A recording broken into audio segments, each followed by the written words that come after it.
All right, we got some good news, bad news today. The good news is that trans women have been banned from competing against actual women in the Olympics, but it's bad news for this chick. There's so many amazing women athletes out here today. It makes me so proud. Now that I can compete as female, I'm ready to smash the other girls. I'm here to kick some f***ing ass. I'm gonna roll up the other women here, and I'm gonna smoke them. I am the strongest woman this state has ever seen. Basically, yeah.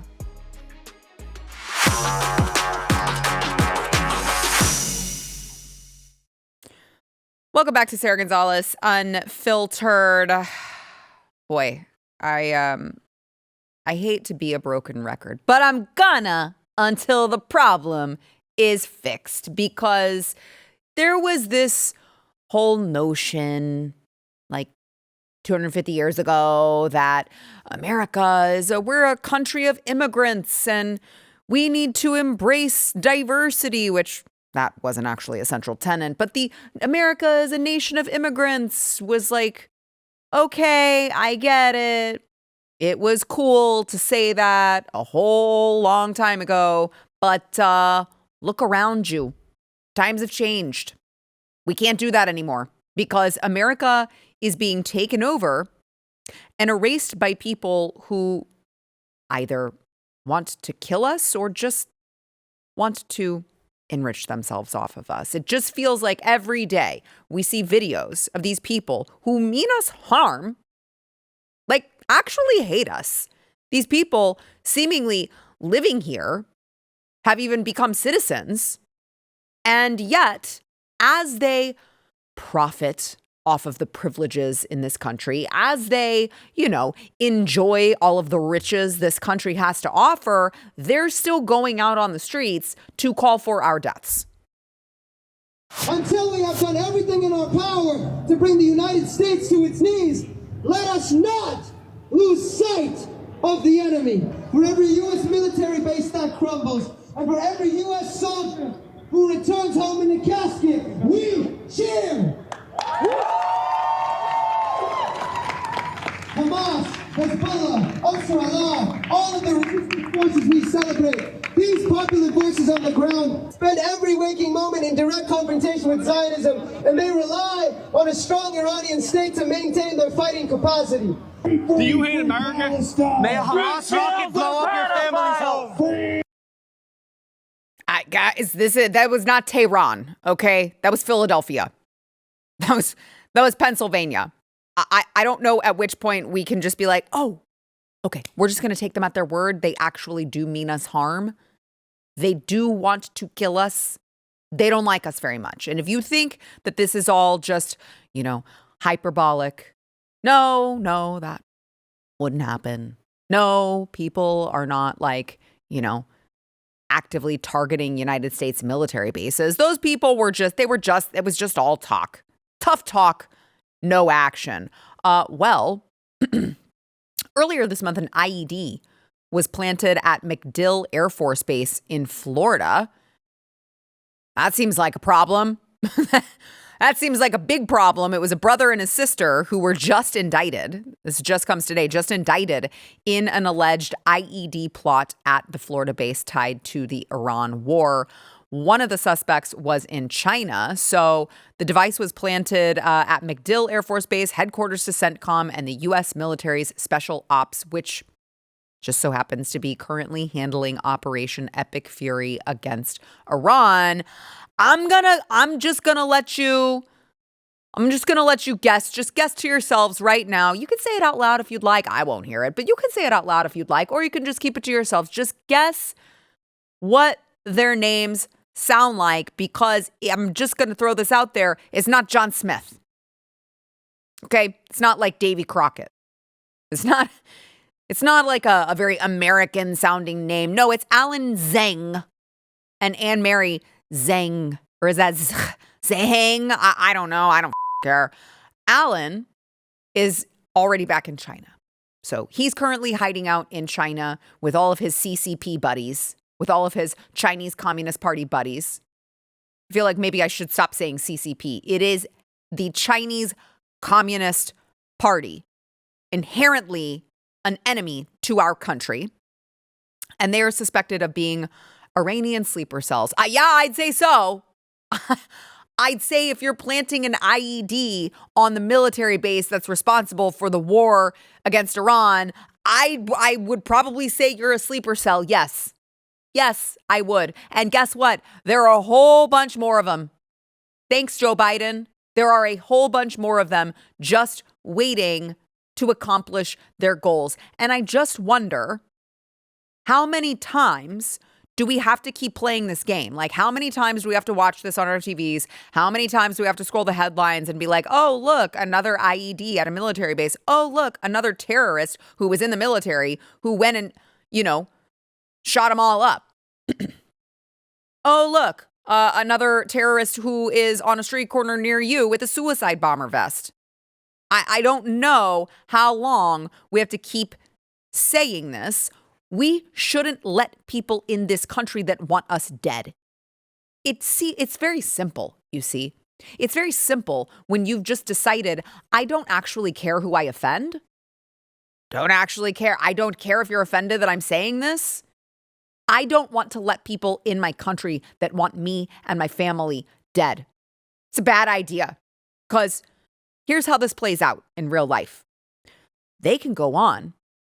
Turns out we've made it very easy for them to become naturalized citizens. We've just seen that in the last 2 months. We've had, 5 different terrorist attacks? And these people are like, yeah, they were naturalized citizens, so they went through all the process and they flew under the radar and they did everything at least the right way enough to become naturalized citizens. As it turns out, some of them actually have a rap sheet that didn't deter them from becoming naturalized citizens, because that's how easy it is for them to be here permanently. And then they could, say, join the military. That might be a problem, right? That might be a problem. You tell me. Because there is an Islamic woman who was like, she's in her military garb. She's here. She is supposed to be serving our country. And yet she admitted in an Instagram video that she would refuse orders if she was asked to carry them out against a Muslim. No politics, but would you refuse a command if it said towards Muslims?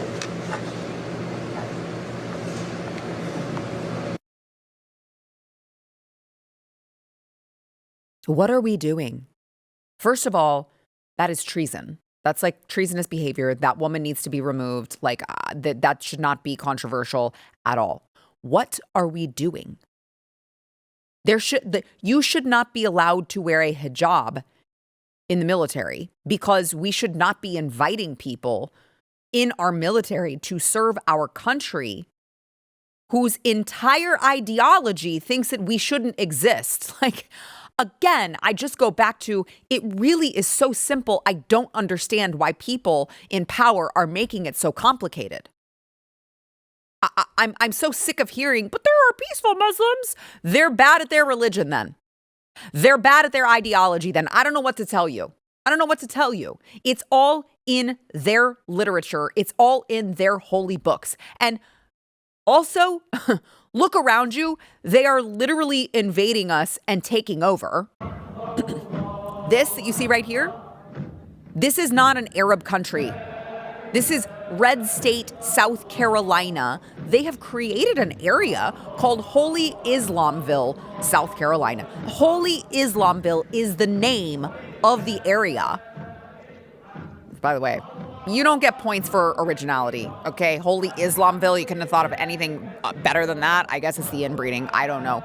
But this is an unincorporated community founded by Mubarak Ali Gilani in 1983, and it is a branch of Muslims of America, which, going down the rabbit hole on that is a whole nother story for another time. But when you watch this, you tell me, are we not being, is this not an invasion? Are we not under attack here? Is our entire way of life not under attack? That their entire ideology goes back to the clip that I just played in Philadelphia. They want you dead. You are an infidel to them. If you do not submit to Allah, they want you dead. Period. Now, even though the truth is staring us right in the face, even though we have all of the receipts to prove it, you still have the insanity of the unhinged Democrats who, again, remember, I told you the other day,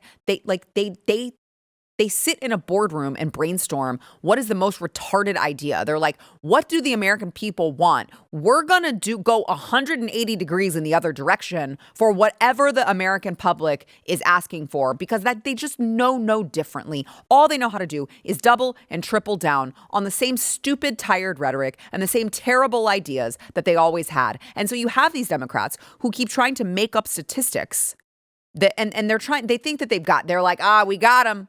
We got them. It's actually the immigrants and the illegal immigrants. They're committing way less crime than, these pesky Americans like Representative Steve Cohen. Well, just to inform you, the Justice Department did a study a few years ago in Texas and said that undocumented immigrants are at a much lesser rate of committing offenses than other citizens. And other statistics show that as well.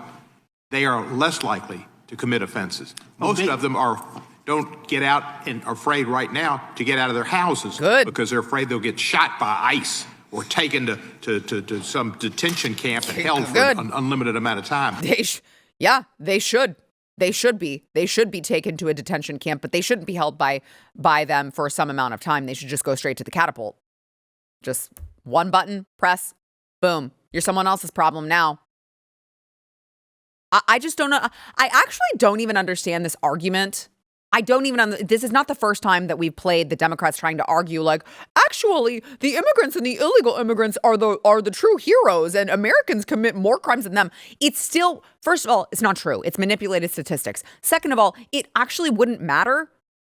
It wouldn't actually matter because unless the amount of crime that they're coming in, unless the amount is zero, it wouldn't matter because you're still inviting people in to commit crimes who don't have to be here. We can't do anything about Americans except imprison them when they commit crimes. I get it. But they're here and they're like the family member that comes to Thanksgiving and you're like, great. Well, Uncle Tom's here. I don't really he's a little bit weird and he creeps me out, but he's my family. I can't do anything about it. That's the same thing. So it's such a dumb argument from the get-go, but they still try using it because they're a little bit brain dead.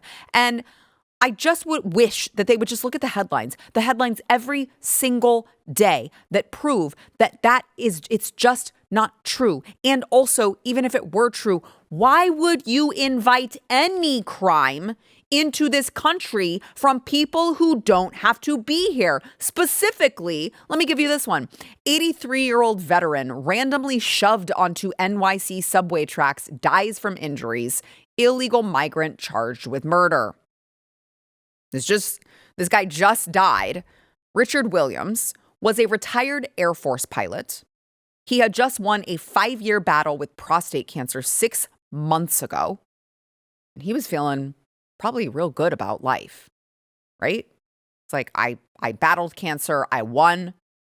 And unfortunately, it didn't matter. Unfortunately, this man served our country in the Air Force so that we could bring in the suspect by the name of Byron, who was deported at the end of the last Trump administration and somehow made his way back into the country. I can't imagine who would have been president when he made his way back into the country. Wait a second, that's a real head scratcher. Who was it that came into office right after President Trump 1.0 and opened the floodgates? So, it's just so horribly offensive that this man served our country and fought for our freedoms and fought for our sovereignty to just have it end like this, have his life taken from someone who shouldn't have even been here because we had leaders in place who, it turns out, didn't care about our sovereignty at all. How horribly offensive. How about this, Steve Cohen? Depraved illegal alien charged with violent rape of 5-year-old Long Island girl. That's not enough for you? That's not enough for you, Steve? Your argument is, well, Americans rape people. Americans rape 5-year-olds too. Hey, call me radical. I think that we should bring in 0 people who might be at risk of raping a 5-year-old. I don't actually care about your made up bullshit bogus statistics that that might happen at a lower rate. I don't want any of it if I don't have to. If we can avoid 5-year-olds being violently raped, I think we should avoid it. Am I the radical one here? I think we should avoid it. I think the number should be 0 people coming in with the possibility of violently raping 5-year-old girls.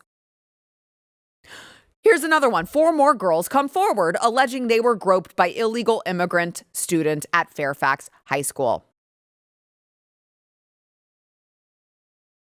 It's like it's right here. I don't. How about another one? ICE fugitive arrested in Gaston County on dozens of child sexual exploitation charges. But Americans do it too. I mean, what a retarded argument. How stupid. By the way, this one is arrest records. Jose Isaias Martel Arriaga, because apparently you have to have 7 names. He's listed as white. And now I'm thinking, oh, okay, I think I see where your stats are wrong, Steve. I think I see how you got your little stats out of whack. Maybe it's because they're miscategorizing all of these illegals with clearly Hispanic names or foreign names. I realize I say this as Sara Gonzales, but also in the system as being illegal and quite tan. I'll put it that way. Maybe it's by design. Maybe that's the point. Maybe they're just trying to label all of these horrible, violent crimes and criminals as white in the system, because then they can just pull the stats and say it's actually you white people who are doing all the crime. They're like, wait, that's a black man, sir. They're like, no, he was categorized as white. He self-identified as white. We asked him if he wanted to identify as white, and he said yes. It's all bogus. It's all completely freaking bogus. And all of this is why we need less immigration. I would argue, I always argue, at this point, shut the whole thing down. We need a moratorium on immigration at all. We got too many people here. A lot of them have to go back. And we need to solve that problem before we can open up the gates again. We need less immigration, and we need way higher United States birth rates. Like, we need actual citizens, 3rd generation, 4th generation, 5th generation. You've been here for, since the founding of this country. That's the people that we need procreating. Also, I'm just going to go ahead and say we do need white people to just continue have lots of babies, please. Please. Now, there is good movement in this direction. Immigration slowdown hits every metro area in the United States, census shows. Net immigration fell in every metro area in 2025, which is good. Like, that is good news. That is all. It turns out you can just do things like close the floodgates, like close the border, like just make it harder to get in this country. I don't understand. I don't understand. If you love this country and you think this is the greatest place on earth to be, why would you make it so easy to get here? That's dumb.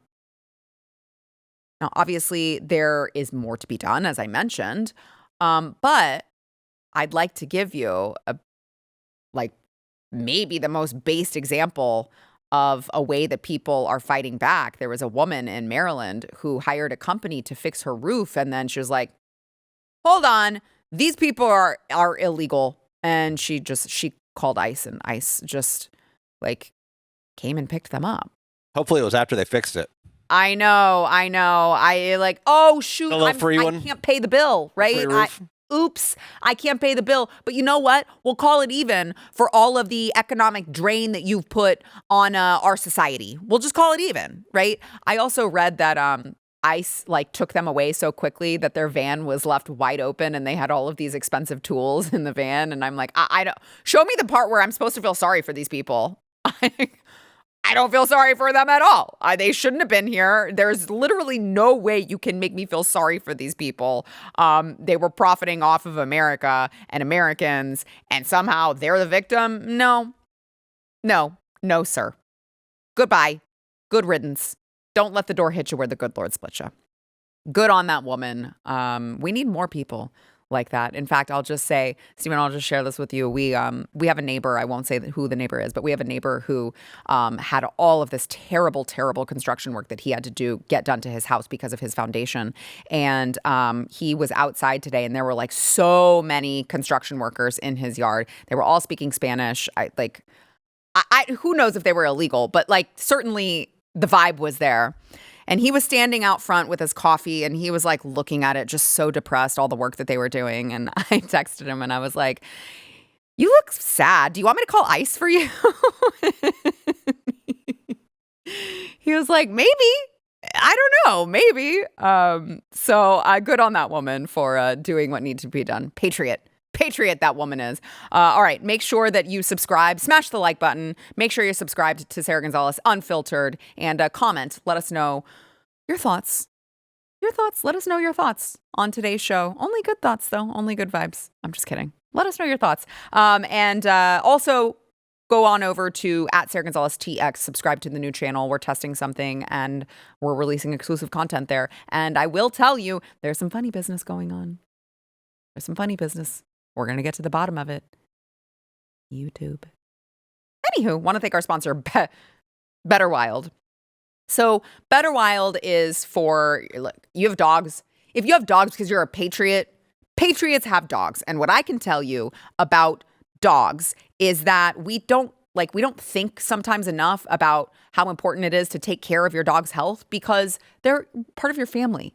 And if your dog is like scratching their ears all the time, or they've got like this one spot that they keep licking or whatever on their paws, they're eating grass, that's actually signs of allergies. And my dog, I have used this with my dog.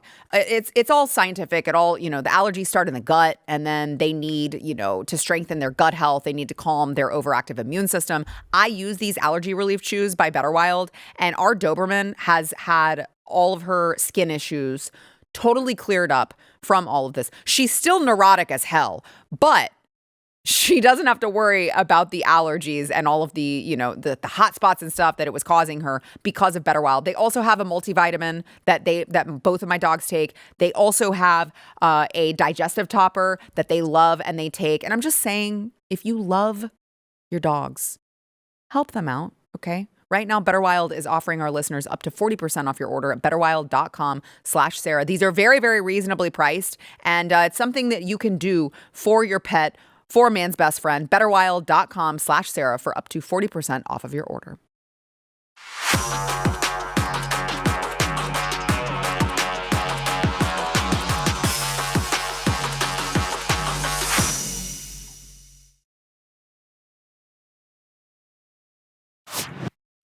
I feel like I could start this segment with just, and another thing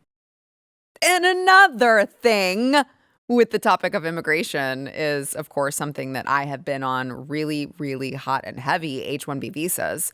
And so it has been very, very interesting to see the changes that are taking place after we started releasing our videos and looping in USCIS and the Department of Labor on what was actually going down. Kudos, credit where credit is due. They are cracking down on these wages. Now, this is a small step. We need more action. But again, I will give credit where credit is due, and I want to say any action is better than none. It's not where we need to be, but if we need to baby step our way there, I'm fine with that. So there's a new Trump proposal out that H-1B employers would pay higher wages in this new proposal. So it would mandate significantly higher wages. And it will raise there's a prevailing wage requirement. Those of you who are not familiar with our work and with how the H-1B process happens, These companies promise that they are going to pay at least what the Department of Labor calls the prevailing wage. And so they set these numbers, but they set the numbers like a long time ago. Wow, you're going to be so super shocked and surprised to hear that there was a department within the federal government and they said a bunch of stuff and then left it there and didn't come back to actually check it or update it or see if it was continuing to work properly. So just to give you an example here, an $80,000 job would move up to $95,000 to $105,000. And now I realize on the surface, it's like, hold on. I don't want to pay the foreigners more money to steal our jobs. Why would I want the foreigner to come in here and take more money that should be going to an American job? Well, here's the thing. It will at least disincentivize all of these companies from trying to import cheap labor because that's what's happening. That's what's happening. I realize I'm called a conspiracy theorist by all of the left. They're like, no, actually, it is a fact that there are no software engineers that exist in the United States of America that are better than all of these Indians that are coming in creating shitty websites with fake phone numbers. It's just that the Indians are really, really good at software engineering. I get it. I know. I get it. These people, they're the best of the best. But if you make the companies pay more, they're going to pay more anyway. They're going to pay the same wage, perhaps, that they have to pay the American citizen. They're going to be less likely to try to farm that out to hire people from overseas. And I'm not the only one saying that this is a problem. The Department of Labor themselves found the exact same thing that I have been shouting. In their review, they said the department is proposing this rule because the current methodology for setting prevailing wages often allows employers to pay alien workers significantly less than what similarly qualified U.S. workers earn for the same jobs in the same area of intended employment. The misuse of the H-1B program undermines its original statutory purpose, which is to allow employers to temporarily hire alien workers in specialty occupations, requiring the, quote, theoretical and practical application of a body of highly specialized knowledge, end quote, by transforming it into a mechanism for importing lower cost labor. It also highlighted specific examples of ways that it harmed American workers. It said labor market disruption. Evidence showed that major users of the H-1B program were simultaneously conducting large-scale layoffs of U.S. workers while continuing to hire alien workers at lower wage levels. Looking at you, Amazon. Looking at you, USAA. Analysis revealed that the average wage offered to H-1B workers per year was approximately $10,191 lower than the average wage for similarly classified U.S. workers, further documented in widespread underpayment and misuse of the program, including cases where U.S. workers were laid off and required to train their lower paid H-1B replacements. I actually have something that I'm working on right now. It is a tip from a viewer who says that I'm not going to say the company yet, but I am going to say that it is within the hospital industry, which makes this extremely terrifying. And within the hospital industry, they are being told that they will be required to train their foreign replacements, or else they will get fired immediately, and then they get written up so they can never work in that, space again. Or they can just stay for a little while longer and train their foreign replacements, get their foreign replacements up to speed before they leave. I mean, it is horribly offensive. What is that? I mean, this is all actually happening. All actually happening. So, yes, great job, government. You are taking action, and I appreciate that. But I would like for you to know that it is a great first step, but we need to go 10 miles down the road and look at all the broken visas and totally shut them down until we can figure out what the hell is going on. Where are the loopholes that are being taken advantage of? Where are the redundancies in this? What actually, how far does this go? How bad really is the entire visa system? Let me give you this with regard to student visas.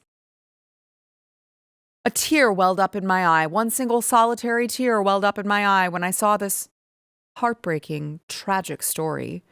He had a full ride at Duke from the Wall Street Journal. Full ride at Duke until America cut him off. Student visas for Africa's best and brightest were canceled by the Trump administration, leaving empty seats and broken dreams. Excuse me while I play the world's smallest violin for these people. I'm sorry, a full ride at Duke? And I'm supposed to feel bad about that? A full ride at Duke. Do you know how much that costs? I looked it up. Tuition alone for a first-year undergrad is $70,000, but when you add it all up, you'll see at the bottom the total cost. When you add it all up, you got food, you got, dorms, you got all of this extra stuff. You add it all up, it's just shy of $100,000 for 1 year. And I'm just asking, no Americans qualified for this full ride to Duke? No Americans were eligible for these student spots? Like, I'm just saying, I'm pretty sure there are some Americans with dreams and asses to fill those empty seats that you have there at Duke. So I'm just wondering why I'm supposed to feel sorry for some random guy from Africa who wants a full, broken dreams for the guy who wanted a full ride at Duke. I would imagine there are some who would even be willing to pay, Americans who would even be willing to pay. They just want a chance at going to Duke. No, you're supposed to feel sorry for the person who wanted to come here and take advantage of our system. I just don't anymore.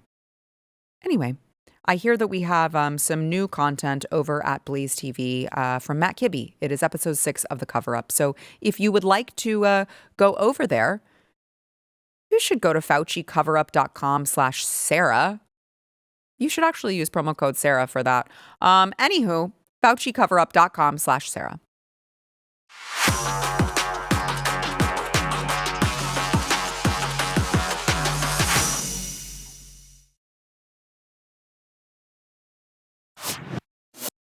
I wish that I could sit here today and say that I have full faith that the Trump 2.0, DOJ, FBI, all of these departments, I have full faith in them. I feel like they're being fully transparent, but I just don't. I don't. There are too many things that have been completely botched, like the Epstein files, like, why do we still not know anything about the assassination attempts against Donald Trump? Why do we not know much about Thomas Crooks? Why do things feel weird? Why are there so many unanswered questions? There's really, they want you to think January 6th pipe bombing case, it's done, it's open and shut, it's totally done, we caught the culprit. But there are some questions out there that are very real, and it just still doesn't make any sense. Now, thankfully, my friend Steve Baker has been working to get answers. I'd like to welcome him to the show. Steve Baker is, of course, an investigative journalist for Blaze News, our very own. And Steve, welcome to the program. First of all, it's good to see you. Sara, so good to see you again. And Steve, your latest article, I have serious concerns here after reading this. Brian Cole Jr.'s physical presence, posture, mannerisms are no match to FBI's hoodie-clad pipe bomb suspect. So Brian Cole Jr. is, of course, the suspect that the FBI says, we found him, we caught him, we got him. But you have major questions with regard to this guy, especially with regard to his gait. So you've done some gait comparisons, and I think we have that. So Steve, walk us through your findings on this particular issue. Well, on the gait itself, jumping straight to that, is that Brian Cole Jr. walks with what is, it's not an insult, but he has a very classic kind of duck walk to his gait. Both feet are out, they're angled out. Quite frankly, they angled out about the same as mine when I walk. And the difference between Brian Cole, and this is a shame that we only have a limited amount of video of him walking. We were able to FOIA from the Woodbridge, Virginia Police Department and get 48 minutes of a traffic accident that he was involved in, just a minor fender bender back in the summer of 2004. But this is the first evidence that we've been able to receive or gain access to of his gait.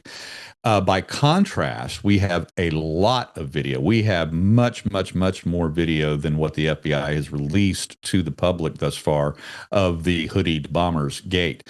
And we probably have, I don't know, 20, 25 times more video than what the FBI has released. And in that video, we were able to see that the hoodied bomber actually has a right pigeon toe that actually crosses over the front foot when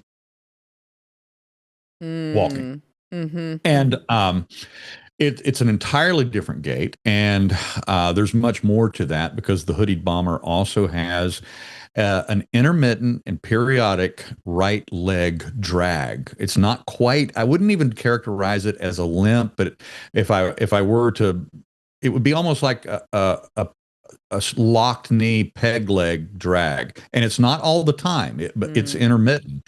But the pigeon toe is pretty pervasive in the bomber's gait.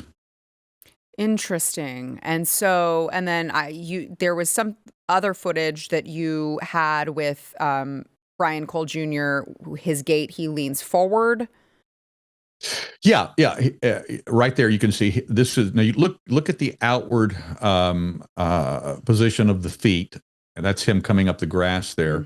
And then he's got part of that duck walk is he has a butt that it sticks out in the back. He leans kind of forward with that walk. This is the exact same walk that members of his family have confirmed to me personally, eye to eye, in personal interview with them.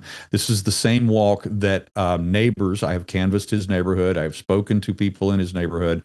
I've spoken to the 7-Eleven store owner who has seen him every single day for 13 years, saw him come in every single day, purchase 2 Cokes and pizza from the same 7-Eleven every day. He's autistic. He's a creature of habit. 5 minutes to Wapner. Anybody?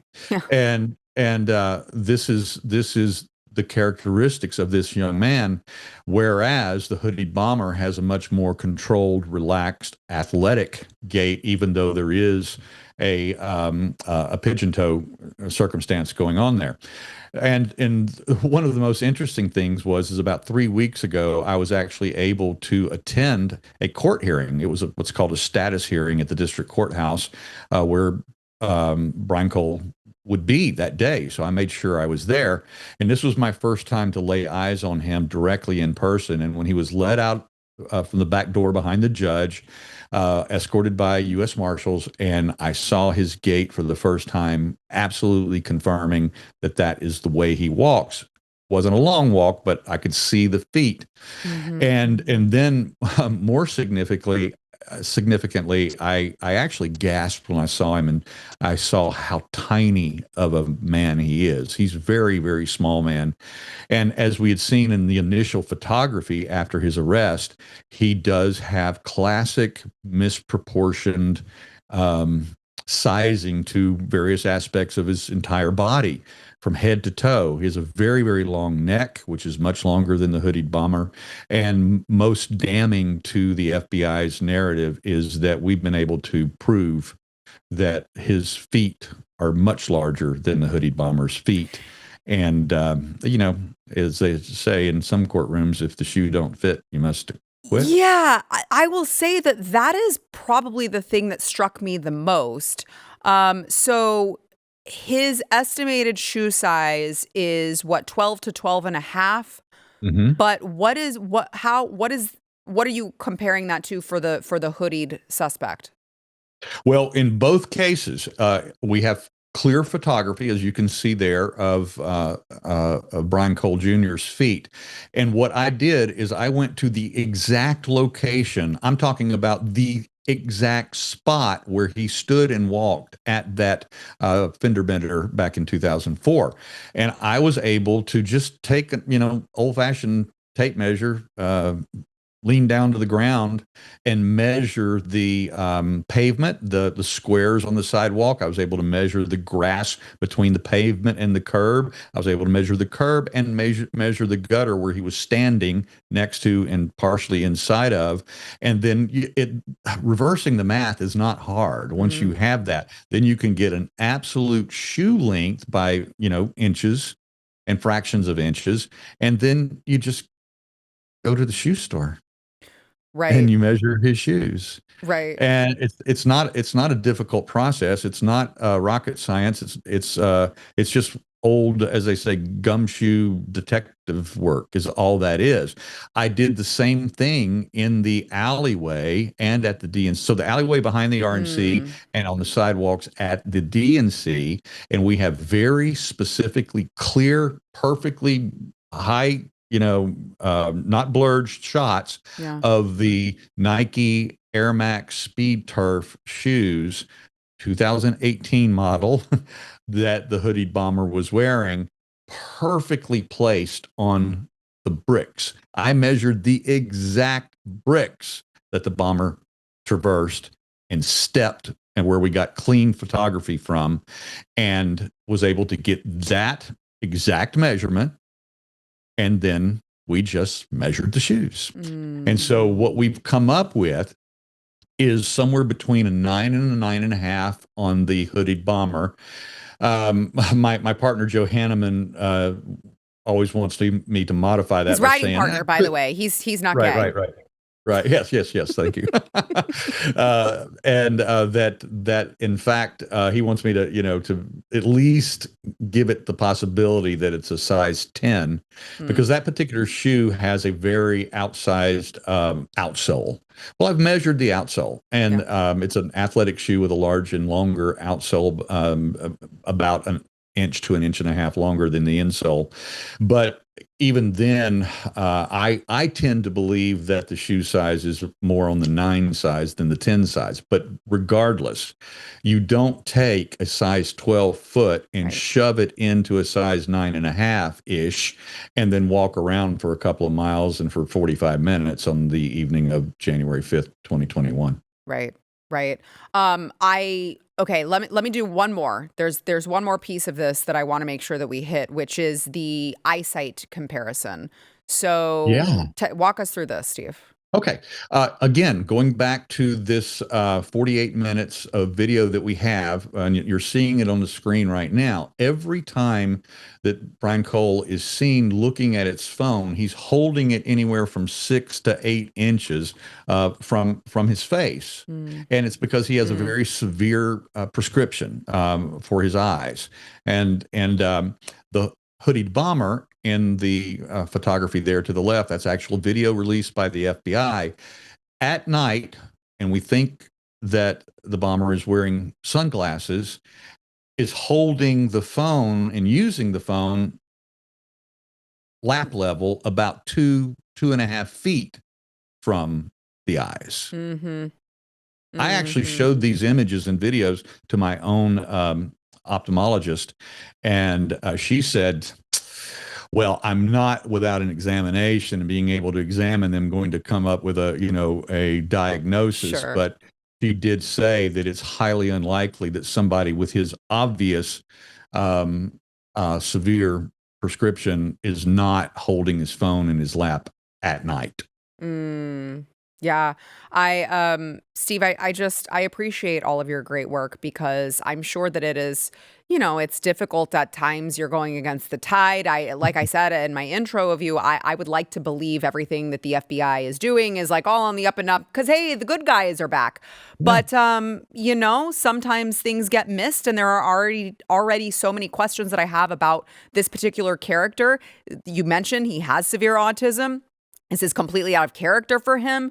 There's really no, what was the motive? I haven't heard anything. They're keeping him under lock and key, even though he poses no danger. He's not been dangerous to the public for this entire time. It feels like something stinks. And you, being you, are like, I'm just going to keep digging until I get to the bottom of this. You guys are not going to make me shut up and go away. And that's what I love about you, Steve. Thank you, Sarah. And we're not going to stop. We're going to see this through no matter what the price that we pay, no matter what is said about us online, no matter our critics. We know, I know in my own heart, but I also know by the evidence that this is not Brian Cole and that this is an unrighteous arrest, as they say. So I would anticipate there will be more to come on this story. Yes, much more to come. Great. Much more to come. You always have my support, my friend. Thank you so much. Thank you, Sarah. All right. With that, we will be right back.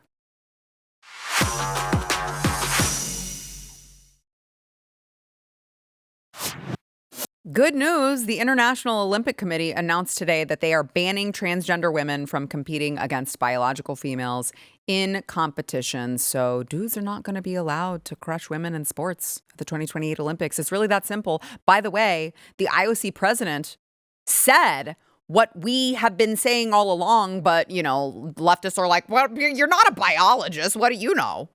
The scientific evidence is very clear. Male chromosomes give performance advantages in sports that rely on strength, power, or endurance.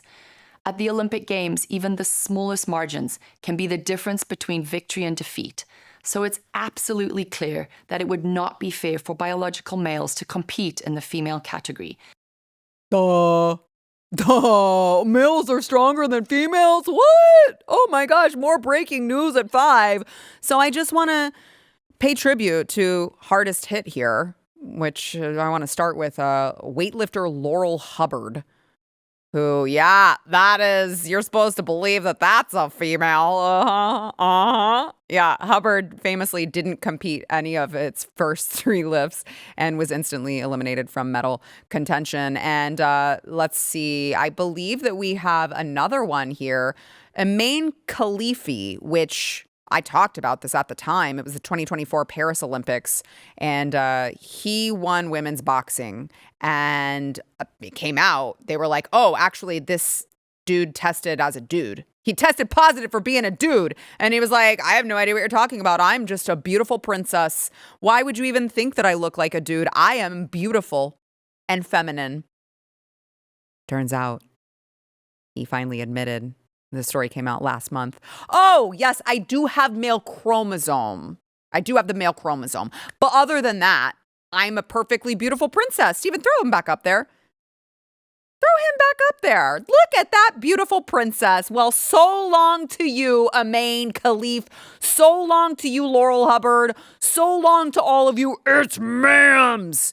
No, thank you. No, thank you, Laurel Hubbard. No. Bye-bye. See ya. See ya.